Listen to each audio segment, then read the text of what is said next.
terbesar yang telah dilakukan iblis pada gereja saat ini adalah membiarkan gereja sibuk untuk mengajar dan berkhotbah tentang Yesus, tetapi tidak membiarkan Tuhan Yesus berbicara kepada mereka. Bahkan kemuliaan dan hadirat Tuhan sudah meninggalkan sebagian besar gereja. Iblis tahu bahwa gereja tidak memiliki pemahaman. Oleh karena itu iblis mengambil keuntungan dari kita. Sebab Rasul Paulus pun memperingatkan kita. Secara lahiriah, mereka menjalankan ibadah mereka, tetapi pada hakikatnya mereka memungkiri kekuatannya. Jauhilah mereka itu, supaya iblis jangan beroleh keuntungan atas kita, sebab kita tahu apa maksudnya. Iblis membiarkan para pemimpin gereja untuk mengajar dan berkhotbah tentang Yesus, tetapi tidak membiarkan para pemimpin gereja untuk berbicara kebenaran yang dapat membebaskan. Para pemimpin gereja sudah tidak mengajarkan firman Tuhan lagi, bahkan tentang kuasa salib, dosa, pertobatan, baptis, kuasa darah Tuhan Yesus. Sangat jarang sekali dan bahkan tidak pernah mereka mengatakan kepada para umatnya untuk mempersiapkan dirinya menjelang kedatangan Tuhan Yesus yang semakin mendekat, seakan dunia ini tak berkesudahan. Mereka membacakan Injil tetapi berkhotbah tanpa disertai kebenaran, memberitahu perbuatan baik buruk tetapi tidak disertai kebenaran, dan mengajarkan toleransi yang memang baik, akan tetapi pada akhirnya hanya membinasakan banyak orang karena mereka takut ditolak dan malu berkata bahwa hanya ada satu Tuhan yang hidup dan benar, yaitu Tuhan Yesus yang dapat menyelamatkan semua manusia. Sebab ada tertulis,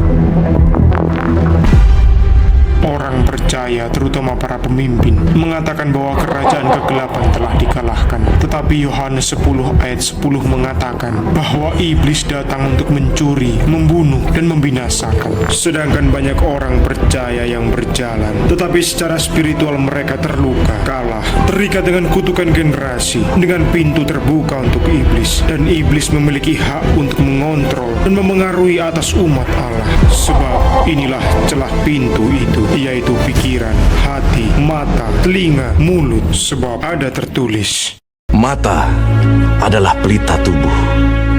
Jika matamu baik, teranglah seluruh tubuhmu. Jika matamu jahat, gelaplah seluruh tubuhmu. Jadi jika terang yang ada padamu gelap, betapa gelapnya kegelapan itu. Lidah pun adalah api.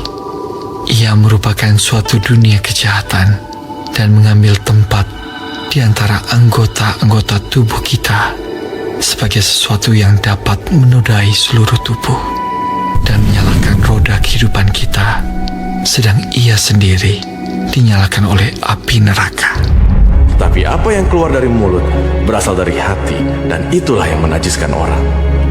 Karena dari hati timbul segala pikiran jahat, pembunuhan, perzinahan, percabulan, pencurian, sumpah palsu, dan hujat. Betapa liciknya hati, lebih licik daripada segala sesuatu. Hatinya sudah membatu, siapakah yang dapat mengetahuinya? Aku, Tuhan, yang menyelidiki hati, yang menguji batin, untuk memberi balasan kepada setiap orang setimpal dengan tingkah langkahnya, setimpal dengan hasil perbuatannya. kita dibutakan dan tidak memiliki penglihatan rohani, tidak memiliki kearifan, dan dengan apa adanya tidak lagi peduli tentang hal-hal yang terjadi di alam roh. Sebab inilah rahasia dari kerajaan kegelapan yang telah terungkap ke dalam terang, yaitu sebelum semuanya terjadi di dunia nyata, segala sesuatu telah terjadi di dunia spiritual. Satan tidak menentang moral yang baik, tetapi menentang Tuhan Yesus. Sebab di dalam namanya terdapat otoritas yang tidak dimiliki oleh iblis. Sebab mereka hanya memiliki kekuatan, tetapi tidak memiliki otoritas. Oleh karena itu ada tertulis,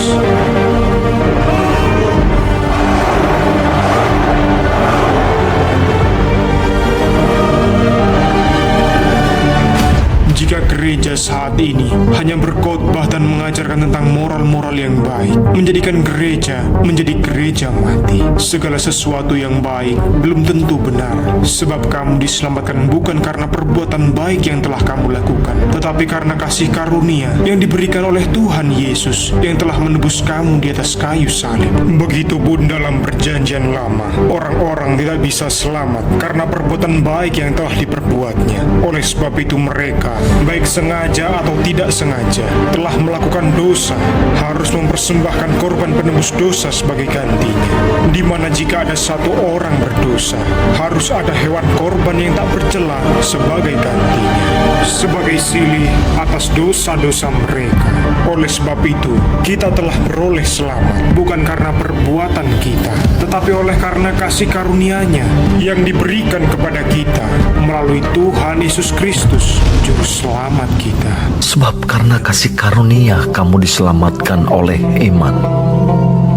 Itu bukan hasil usahamu, tetapi pemberian Allah. Itu bukan hasil pekerjaanmu. Jangan ada orang yang memegahkan diri.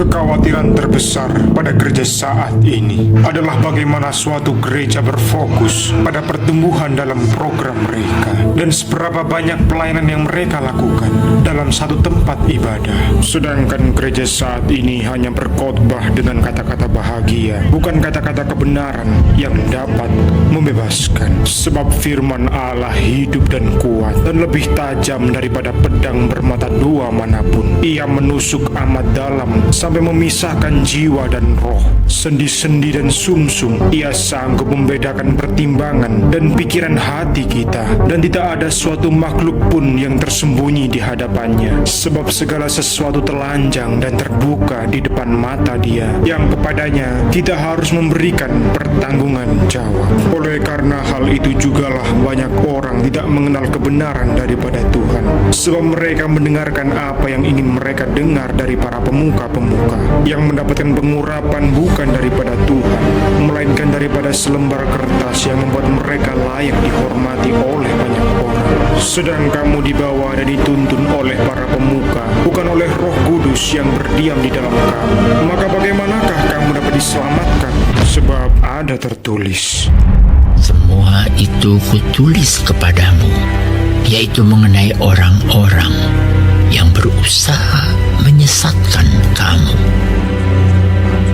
Sebab di dalam diri kamu tetap ada pengurapan yang telah kamu terima daripadanya.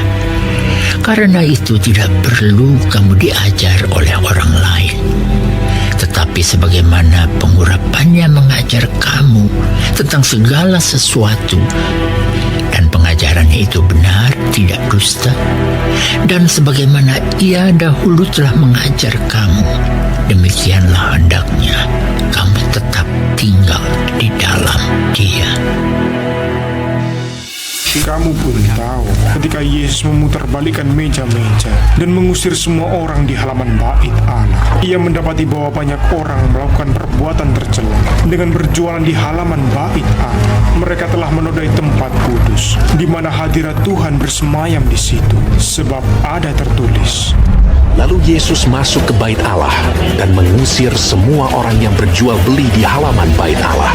Ia membalikkan meja-meja penukar uang dan bangku-bangku pedagang merpati dan berkata kepada mereka, "Ada tertulis, rumahku akan disebut rumah doa, tetapi kamu menjadikannya sarang penyamun." Dan sekarang jika para pemimpin gereja yang mana mengambil berbagai-bagai keuntungan dari firman Allah yang seharusnya gratis bagi mereka supaya mereka beroleh selamat, tetapi malah mengambil keuntungan dari hal itu, bukankah ia juga telah melakukan perbuatan tercela sama dengan orang-orang di halaman bait Allah tadi? Bahkan sebagian besar dari mereka lebih parah daripada orang yang berjualan di halaman bait Allah sebelumnya. Sebab firman Allah yang seharusnya menjadi tugas penyelenggaraan bagi mereka malah dijadikan suatu sumber keuntungan bagi mereka di dalam gereja.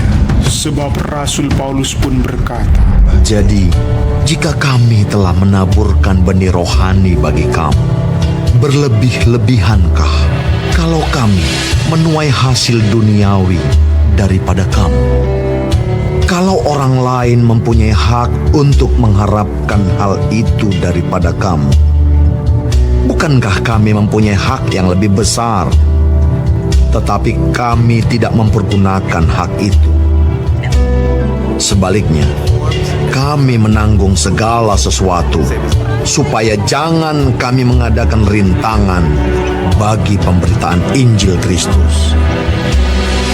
Tidak tahukah kamu bahwa mereka yang melayani dalam tempat kudus mendapat penghidupannya dari tempat kudus itu, dan bahwa mereka yang melayani mezbah mendapat bahagian mereka dari mezbah itu? Demikian pula Tuhan telah menetapkan bahwa mereka yang memberitakan Injil harus hidup dari pemberitaan Injil itu. Tetapi aku tidak pernah mempergunakan satupun dari hak-hak itu. Aku tidak menulis semuanya ini supaya aku pun diperlakukan juga demikian. Sebab aku lebih suka mati daripada. Sungguh, kemegahanku tidak dapat ditiadakan siapapun juga. Karena jika aku memberitakan Injil, aku tidak mempunyai alasan untuk memegahkan diri, sebab itu adalah keharusan bagiku. Celakalah aku jika aku tidak memberitakan Injil. Kalau andai kata aku melakukannya menurut kehendakku sendiri, memang aku berhak menerima upah. Tetapi karena aku melakukannya bukan menurut kehendakku sendiri, pemberitaan itu adalah tugas penyelenggaraan yang ditanggungkan kepadaku. Sebab kamu sendiri tahu bagaimana kamu harus mengikuti teladan kami. Karena kami tidak lalai bekerja di antara kamu dan tidak makan roti orang dengan percuma. Tetapi kami berusaha dan berjerih payah siang malam, supaya jangan menjadi beban bagi siapapun di antara kamu. Bukan karena kami tidak berhak untuk itu, melainkan karena kami mau menjadikan diri kami teladan bagi kamu, supaya kamu ikuti. Sebab kami tidak sama dengan banyak orang lain yang mencari keuntungan dari firman Allah. Sebaliknya, dalam Kristus kami berbicara sebagaimana mestinya, dengan maksud-maksud murni, atas perintah Allah dan di hadapan.